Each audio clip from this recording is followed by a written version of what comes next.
Okay, so I saw the latest Prager U video with Ayaan Hirsi Ali, and it's really laughable because everything she accuses the majority sect of Muslims of, you can actually apply it to Israelis, because and just some quick highlights.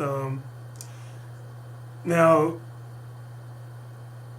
she says violent acts can't be dismissed from their religion, and perhaps that's true with the majority sect of Muslims. But the same thing applies to the Judaics and the Israelis. Don't take my word for it. As always, there are plenty of videos floating around where you'll see Israelis writing on bombs and munitions and putting death to Amalek or the Amalekites. And that's from the Old Testament of the Bible. The group known as the Amalekites, they were several times in the Bible, God encourages them to utterly annihilate the Amalekites. And there's actually one verse in particular where it says, spare no one, man, woman, old, young, even the suckling. So you're supposed to kill even their animals. You just slaughter everyone and everything that is Amalekite or Amalek. And that mentality is carried on to Israel because, again, they refer to the Palestinians as Amalek. And there's several videos, not just one, where they're referring to Palestinians as Amalek and wanting to kill them. There's a video where they're marching down the streets in Jerusalem saying death to Arabs.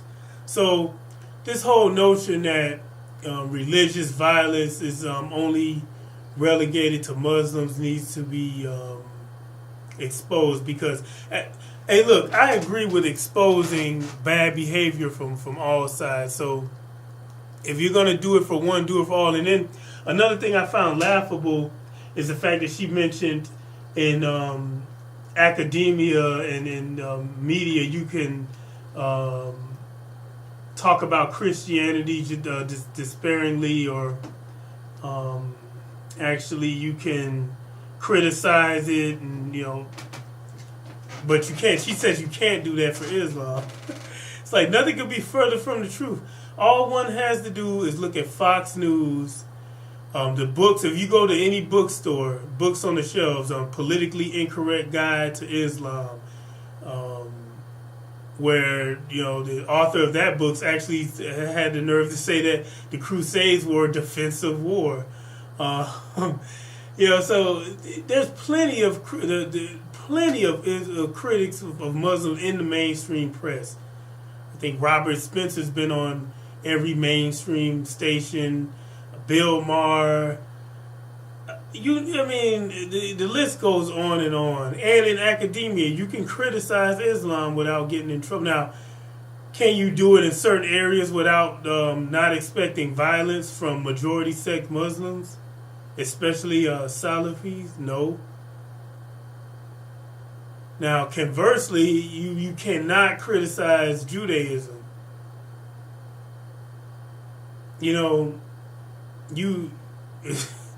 So many people. Helen Thomas had her whole long, illustrious career ruined towards the end because she criticized Israel. It's really laughable how low we've sunk in society and in the non-Jewish world, especially the Goyim or Gentiles, because we're actually allowed to. Nothing is sacrosanct. Nothing is sacred except for that. We can criticize and talk about anything except for things that pertain to Israel and Judaism. If you do that, you could lose your livelihood. It's happened to a lot of people. But here we are, you can, but she's right about that. You can criticize, you can make fun of Christianity, you can demonize it, you can depict inappropriate pictures of their religious figures, but I'll guarantee you cannot do the same thing for Judaism. You can't even criticize their bad actions, that appear on the surface. It's not even covert stuff. You can't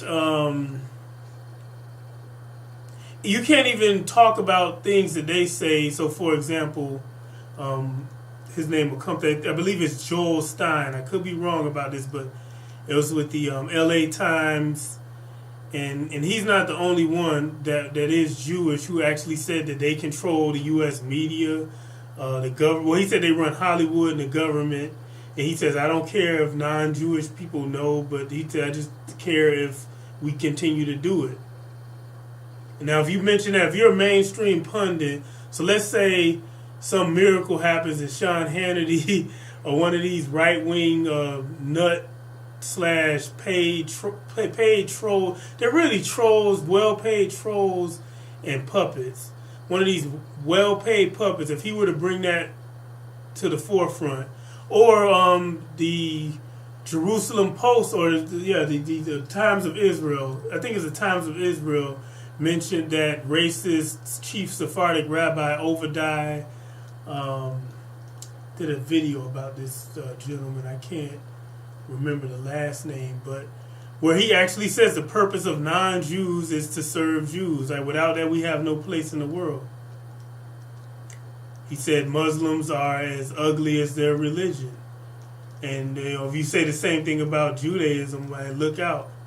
It's major headlines across the world, and you're demonizing your label. But if you read any of these, and here's why I'm a critic of all the major religions, all of them, and I talk about all of them,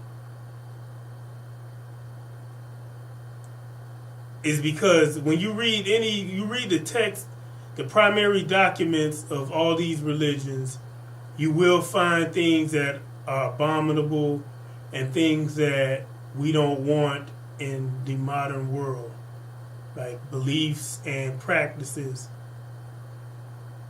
So, for example, if you look into Hinduism, we don't want sati. We don't want women having to be thrown onto their husband's funeral pyre to burn with them.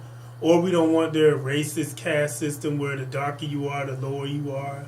And, you can't, even your shadow is unclean. We don't want that in the modern world.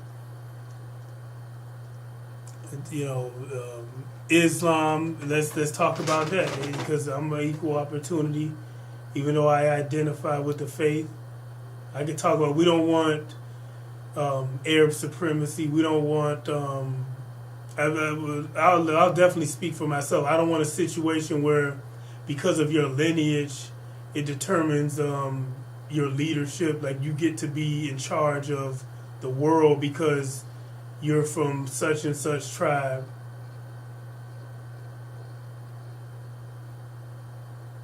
There's unsavory things if you read the religious texts of all these groups.